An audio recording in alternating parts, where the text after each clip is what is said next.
ఉండేటటువంటి విమానపు పేరుని బట్టి చెప్తారు. మీరు అందుకే చూడండి, ఆలయం ఎంత గొప్పదో ఆలయ శిఖరము ఆలయ విమానము అంత గొప్పవి. అందుకే విమాన వెంకటేశ్వరుడు అని ఉంటారు. విమాన వెంకటేశ్వరుడు లోపల ఉండే వెంకటేశ్వరుడు ఇద్దరిది సమానమైనటువంటి స్థాయి.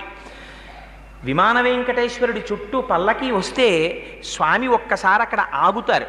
విమాన వెంకటేశ్వరుడు ఎంతటి దర్శనమో లోపల ఉండేటటువంటి ధ్రువమూర్తి దర్శనం కూడా తత్తుల్యమైనటువంటి దర్శనం, రెండు సమాన స్థాయిలో ఉంటాయి.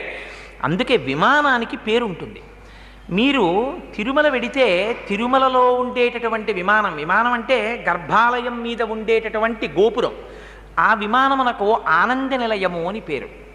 అదే మీరు శ్రీరంగం వెళ్ళారనుకోండి, శ్రీరంగనాథుడు పడుకుని ఉంటాడు, ఆ విమానానికి పేరేమిటో తెలుసా అండి? ప్రణవాకార విమానము అని పేరు. అదే మీరు కంచి వెళ్ళారనుకోండి, కంచిలో వరదరాజస్వామి ఉంటారు,